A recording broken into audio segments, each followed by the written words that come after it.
चलिए पढ़िए, स्टार्ट कीजिए पढ़ना। Mechanics is a branch of physics which deals with the motion of particles or bodies. हाँ, तो मैकेनिक्स क्या है भैया? ब्रांच ऑफ फिजिक्स है, Yes, sir. Motion of particle, तो क्या ना। तो अभी एक्चुअली क्या है कि हम लोग अभी कॉज ऑफ मोशन नहीं पढ़ेंगे। कॉज ऑफ मोशन थोड़ा सा बाद में पढ़ेंगे, न्यूटन्स लॉ ऑफ मोशन में फोर्स वोर्स जब लगेगा तब पढ़ेंगे। अभी हम लोग क्या पढ़ रहे हैं? अभी हम लोग बस पढ़ रहे हैं कि मोशन हो रहा है, ठीक है ना।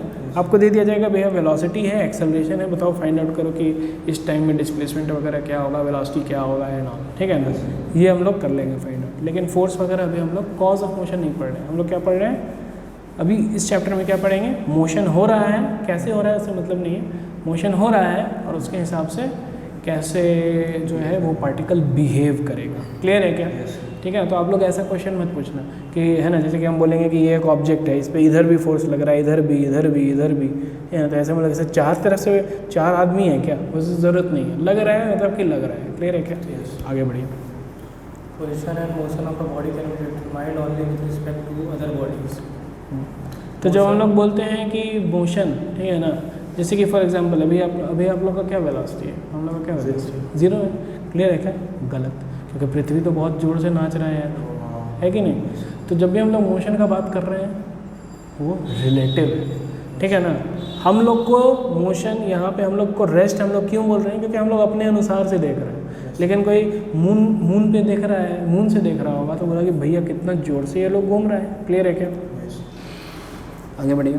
Motion of the body involves तो इसीलिए यहाँ पे लिखा हुआ है determined only with respect to other bodies, ठीक है। हम ही पढ़ते हैं, ठीक है ना, क्योंकि एक्चुअली आपका आवाज़ रिकॉर्ड मतलब कि थोड़ा दूर है ना, यहाँ पे रिकॉर्ड हो रहा है, ठीक है। तो motion of the body involves position and time. तो मोशन में ये क्या है? Position time. हम लोग जो है जब बोलेंगे कि कोई बॉडी मोशनलेस है, मोशनलेस का मतलब क्या है कि टाइम के साथ साथ उसका पोजीशन सेम ही है, पोजीशन चेंज नहीं हो रहा है, तभी तो मोशनलेस है ना। तो जब भी हम लोग मोशन बोलेंगे मतलब क्या है कि टाइम के साथ साथ उसका पोजीशन चेंज हो रहा है। So the motionless is equal to rest. Yes, ठीक है, with respect to the person, ठीक है ना। जैसे कि आप जा रहे हैं दिल्ली, ठीक है ना, और आपके पास सूटकेस भी है, आप और सूटकेस दोनों जा रहे हो दिल्ली। तो आपके रिस्पेक्ट में सूटकेस रेस्ट पे है, लेकिन जो प्लेटफॉर्म पे खड़ा है उसके रिस्पेक्ट में थोड़ी है रेस्ट पे। तो जब भी हम लोग मोशन का बात करेंगे हम लोग को ये समझना पड़ेगा हमेशा टेक्निकली फिजिक्स में कि whenever we are talking about motion, the motion has to be with respect to someone. Clear है क्या? चलिए, for practical purposes a coordinate system example the Cartesian system is fixed to the reference body and the position of the body is determined with respect to this reference body, ठीक है ना। तो practical purpose के लिए क्या करते हैं हम लोग? कोऑर्डिनेट सिस्टम हम लोग निकाले हैं। तो कोऑर्डिनेट सिस्टम कार्टेशियन कोऑर्डिनेट क्या था? X axis Y axis, getting ना, ऐसा था, ठीक है। तो उसमें क्या हम लोग देखेंगे भैया, एक्स की तरफ मोशन होगा और वाई की तरफ मोशन होगा, दोनों तरफ मोशन होगा। क्लियर है क्या? And position of the body is determined with respect to the reference body. For calculation of time, generally clock is used. Kinematics is this branch of mechanics which deals with the motion regardless of the causes producing it. ठीक है ना? तो regardless of the cause, हम लोग को भैया cause अभी ज़्यादा टेंशन नहीं लेना है cause क्यों का। क्लियर है क्या? Study of causes of motion is called dynamics, जो कि हम लोग आगे पढ़ेंगे, ठीक है। Few general points of motion. Kinematics is the branch of mechanics which deals with the motion regardless of the cause producing it. By same sentence. Direction of velocity is in the direction of motion. Yes, sir. ठीक है। हाँ, sir. तो जिस तरफ motion हो रहा है उसी तरफ जो है उसका डायरेक्शन ऑफ वेलोसिटी। क्लियर है क्या? Yes, sir. अगर डायरेक्शन ऑफ वेलोसिटी चेंज होगा इसका मतलब कि मोशन का भी डायरेक्शन चेंज होगा। But direction of acceleration is not necessarily in the direction of motion. हम लोगों ने ये एक टर्म पढ़ा होगा, F is equal to ma, पढ़ा है? Yes, sir. तो एक्सेलरेशन क्या हो जाएगा? F बटे m। ध्यान से देखो, F क्या है? फोर्स है। अगर आप जो है इस डायरेक्शन में चल रहे हो, क्लियर है क्या?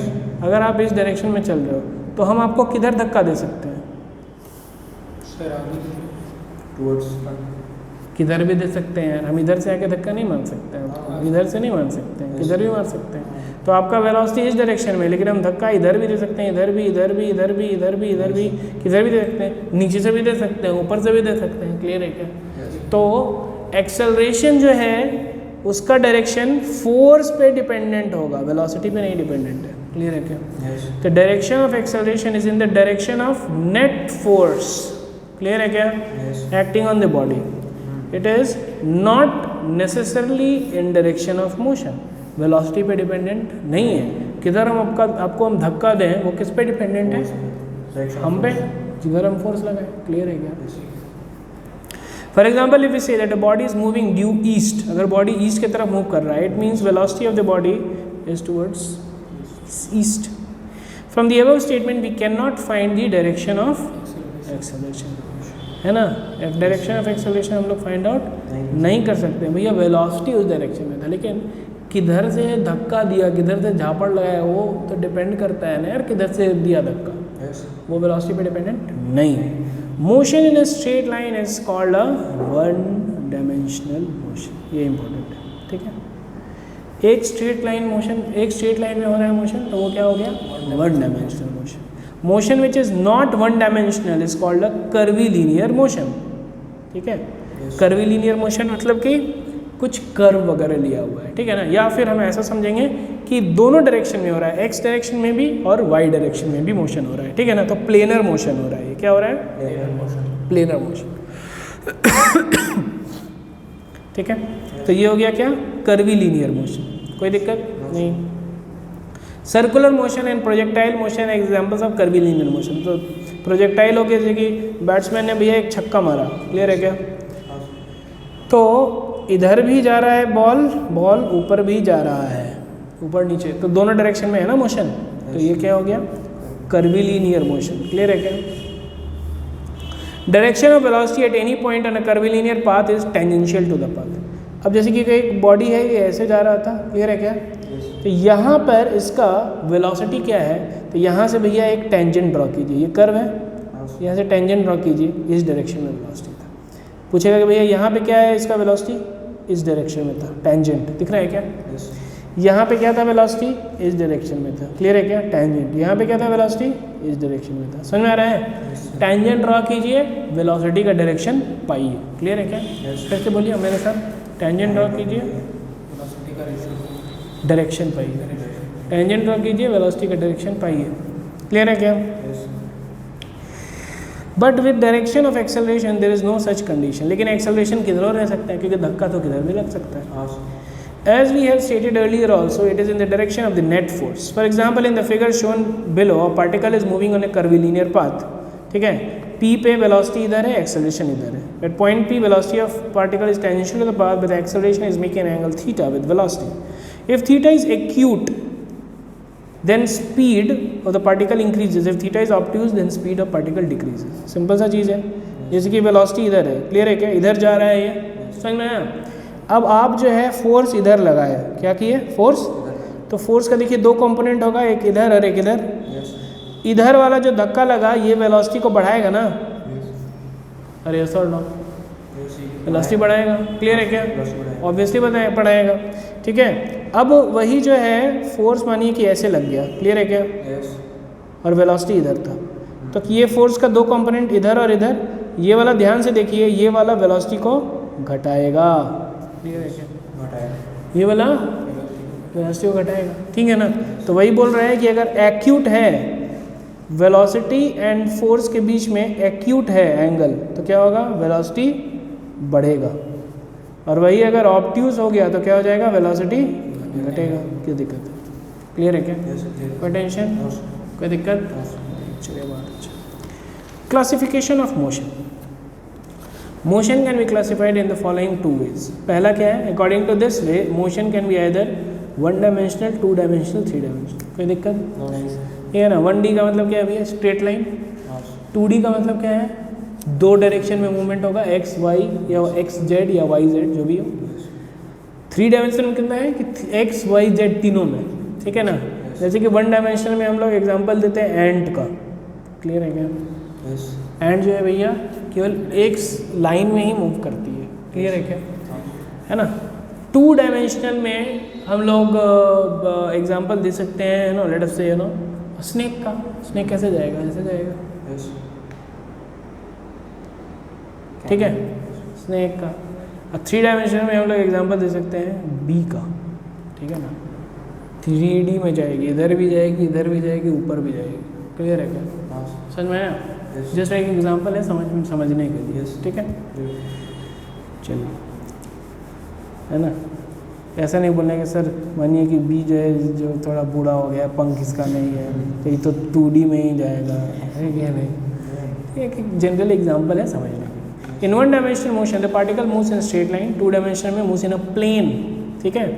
तो ये भैया क्या है, स्ट्रेट लाइन में है, ठीक है। ये क्या है, Straight line. स्ट्रेट लाइन में। ये भैया जी क्या है, प्लेन में है, और ये भैया जी स्पेस में मूव कर रहे हैं। क्लियर है क्या, समझ में आ रहा है। लाइन, प्लेन और स्पेस का मतलब समझ में आता है, हाँ। अगर कोई ऐसे मूव कर रहा है तो क्या हो गया, वो लाइन ही है, वो भले स्पेस में है लेकिन लाइन है, समझ में आया ना। वो 1D मोशन की तरह ही ट्रीट कर सकते हैं। क्लियर है क्या। Yes. लेकिन अगर ऐसे कोई मूव कर रहा है, गेटिंग ना, लाइक प्लेन हो गया, ये प्लेन हो गया, ठीक है ना, जिसमें x भी है और y भी है, Yes. ठीक है ना। 2 डायरेक्शन में मूवमेंट है। 3D में क्या हो गया, ऊपर भी जाएगा, और 1D में क्या हो गया, केवल एक लाइन में। क्लियर है क्या। Yes. दूसरे तरह में हम लोग मोशन को डिफरेंशिएट कर सकते हैं, कैसा, uniform motion, uniformly accelerated motion और नॉन यूनिफॉर्मली एक्सेलरेटेड मोशन, ठीक है। इसके बारे में हम लोग अब डिटेल्स में पढ़ेंगे। In uniform motion, velocity of the particle is constant, and in non-uniformly accelerated motion, acceleration of the particle is not constant. ठीक है, आगे बढ़ते हैं। Equations v is equal to u plus hc etc. can be applied directly only for uniformly accelerated motion. If the motion is 1 dimension, then these equations can be written as v equal to u plus at etc. For solving a problem, non-infinite acceleration, either integration dispersion is required, जो कि हम लोग अभी आगे में हम लोग देखेंगे। यहाँ पे बस थोड़ा सा इंट्रोडक्शन देकर के छोड़ दिया है, ठीक है ना। इसको एक एक चीज़ को हम लोग डिटेल्स में आगे करके देखेंगे, ठीक है। जैसे यहाँ पे थोड़ा सा समझ लेते हैं। यूनिफॉर्म मोशन का मतलब क्या हो जाएगा कि वेलोसिटी जो है कांस्टेंट है, Yes. ठीक है। Yes. यूनिफॉर्मली एक्सेलरेशन में क्या है कि वेलोसिटी जो है कांस्टेंट नहीं है, लेकिन अगर बढ़ रहा है तो रेट बढ़ने का सेम है, रेट बढ़ने का या फिर घटने का Same. कांस्टेंट है। क्लियर है क्या। Yes. और इसमें तो भैया rate is also not Constant. समझ में आया। Yes. जैसे कि एक्सेलरेशन, यहाँ पे हम लोग बोल सकते हैं कि एक्सेलरेशन जो है वो क्या हो गया, कांस्टेंट है। Yes. यहाँ पे एक्सेलरेशन भी कांस्टेंट No. नहीं है। थर्ड वाले में एक्सेलरेशन भी कांस्टेंट नहीं, नॉन यूनिफॉर्मली एक्सेलरेटेड। क्लियर है क्या। Yes. आगे बढ़ते हैं। बेसिक डेफिनेशंस, ठीक है। Yes. Position vector and displacement vector. If the coordinates of point A are x1, y1 and z1 and B are x2, y2 and z2, then position of A is, ठीक है, A का position ये हो जाएगा, तो हम लोग पढ़ेंगे वेक्टर में। क्लियर है क्या। Awesome. अरे सर, Yes. ठीक है. अब B वेक्टर का क्या हो जाएगा, आर बी का क्या हो जाएगा, एक्स बी, वाई बी और जेड बी, या फिर x2, y2, z2 जो भी। और ए बी वेक्टर क्या हो जाएगा, x2 minus x1 I vector plus y2 minus y1 J vector plus z2 minus z1 K vector. Clear है क्या, खत्म। आगे बढ़ते हैं। डिस्टेंस एंड डिस्प्लेसमेंट, ठीक है। तो डिस्टेंस डिस्प्लेसमेंट क्या है भैया, डिस्टेंस हो गया actual path length, total path length, और डिस्प्लेसमेंट क्या हो गया, खाली इनिशियल और फाइनल देखो पॉइंट, दोनों को जोड़ दो, उसको मेज़र कर लो, उस लाइन को स्ट्रेट लाइन से जोड़ो और मेज़र कर लो। वेल, है ना। तो distance is the actual path length covered by moving particle और body, actual path length in a given time interval. Well, displacement is the change in position vector, that is a vector joining initial to final position, initial और final position. The particle moves from A to C, figure 6.5, through a path A B C, then distance travelled is the actual length A B C, well the displacement is, ये हो गया displacement. Clear है क्या, ये भैया जी हो गया displacement. कोई दिक्कत, distance travelled is the actual path length, ठीक है, okay. If particle moves in a straight line without change in direction, अगर एक पार्टिकल स्ट्रेट लाइन में जा रहा है और डायरेक्शन भी नहीं बदल रहा है, ठीक है ना, तो क्या हो जाएगा भैया, देखो ध्यान से, डिस्टेंस और डिस्प्लेसमेंट एक ही हो जाएगा कि पाथ जो है वो स्ट्रेट लाइन था। समझ में आया ना? ठीक है। The magnitude displacement is equal to the distance traveled, otherwise it is always less than it। नहीं तो क्या होगा, डिस्टेंस जो है हमेशा डिस्प्लेसमेंट से ग्रेटर होगा। कैसे ग्रेटर होगा, देखो ध्यान से, अगर मानिए कि बी ऐसे गए हम, ठीक है ना, तो क्या हो जाएगा, अगर ध्यान से देखिए, है ना, ये वाला पाथ देखिए ध्यान से, यहाँ से यहाँ गए, ठीक है ना, तो ये हो गया थीटा, क्लियर है क्या, ये हो गया सी, तो ध्यान से देखिए, A C cos theta is equal to C1, ठीक है ना, तो हमेशा AC जो है ज़्यादा ही होगा AC1 से। समझ में आ रहा है, हमेशा AC ज़्यादा होगा, ठीक है ना, क्योंकि इसका केवल एक कंपोनेंट इधर जा रहा है ना, क्लियर है क्या, तो इसीलिए हमेशा डिस्टेंस जो है वो ज़्यादा होता है। क्लियर है क्या, ठीक है ना, जैसे कि x cos theta is equal A cos theta is equal to B, simple है, ठीक है ना, तो हमेशा क्या होगा, A is greater than equal to B होगा। क्लियर है क्या, ठीक है ना, क्योंकि cos थीटा क्या है, 1 से कम ही होगा ना, तो A cos theta is equal to B, अगर 1 से कम हुआ तो जैसे कि 10 है, तो 10 cos theta is equal to maximum 10 तक हो सकता है ना, ठीक है ना, 10 या 10 से नीचे हो सकता है। क्लियर है, average speed and average velocity, ठीक है, एवरेज स्पीड क्या होता है, टोटल डिस्टेंस बटे टोटल टाइम। क्लियर है क्या, एवरेज स्पीड टोटल डिस्टेंस में टोटल टाइम, और एवरेज वेलोसिटी क्या हो गया भैया, टोटल डिस्प्लेसमेंट बटे टोटल टाइम, ठीक है ना, तो इसमें हम लोग क्या किससे क्या मतलब होगा, पूरा डिस्टेंस पूरा डिस्प्लेसमेंट ये सब देखिए, ठीक है ना, जैसे कि फॉर एग्जांपल, ठीक है, अगर हम बोले कि हम यहाँ से यहाँ, है ना, जा रहे थे हम 10 मीटर, क्लियर है क्या, 5 मीटर तक हम गए वेलोसिटी लेट अस से 10 मीटर पर सेकेंड से, ठीक है ना, अब 5 से 10 मीटर में हम गए वेलोसिटी 20 मीटर पर सेकेंड से, तो एवरेज वेलोसिटी क्या हो जाएगा, कितना होगा, 10 + 20 बटे 2, जो कि 15 मीटर पर सेकेंड है। क्लियर है क्या, ठीक है ना, जो कि एकदम गलत है। एवरेज वेलोसिटी का क्या होता है फॉर्मूला, टोटल डिस्टेंस में टोटल टाइम, टोटल डिस्टेंस क्या है 10 मीटर, टोटल टाइम क्या है 5/10 + 5/20। क्लियर है क्या, कितना हुआ 10/1/2 + 1/4, कितना हो गया 3/4 × 10, कितना हो गया 40/30 मीटर पर सेकेंड। समझ में आया, यहाँ पे क्या गलती किया है हम लोगों ने, हाँ, यहाँ पे हम लोगों ने जो है आपका नाम क्या है, विक्रम, यहाँ पे हम लोगों ने Vikram's formula for average velocity लगा दिया है कि नहीं, और इनका फॉर्मूला क्या था v1 + v2/2, जो कि एक्चुअली बुक में कहीं दिया ही नहीं है।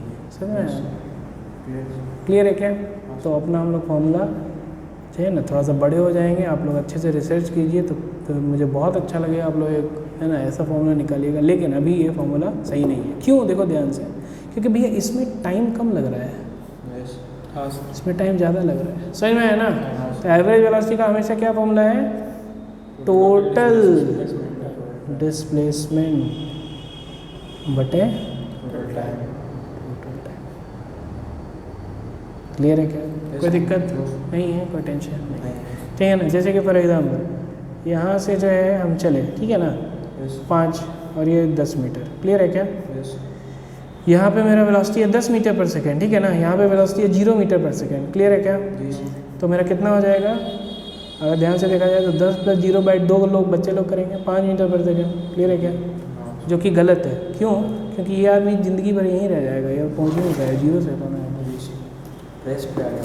है ना, तो यहाँ तक पहुँच ही नहीं पाएगा, तो इसका एवरेज वेलोसिटी भी ऑलमोस्ट 0 ही हो जाएगा। क्यों, क्योंकि टोटल टाइम, टोटल डिस्टेंस बटे टोटल टाइम 5/10 प्लस 5/0, ये देखो ध्यान से इन्फिनिटी हो गया, तो एनीथिंग बाई इन्फिनिटी 10/∞ क्या हो गया 0, पहुँच ही नहीं पाएगा ये। क्लियर है क्या, समझ में आया? Yes, clear. इससे एक फील हो गया, इससे एक फील आ गया कि भैया 5 नहीं होना चाहिए। क्लियर है क्या? आगे बढ़ते हैं, ठीक है। इंस्टेंटेनियस वेलोसिटी और इंस्टेंटेनियस, इंस्टेंट का मतलब समझ में आया? इंस्टेंट का Exact मतलब, time. इंस्टेंट का मतलब क्या होता है? Exact at that moment. हाँ, इंस्टेंट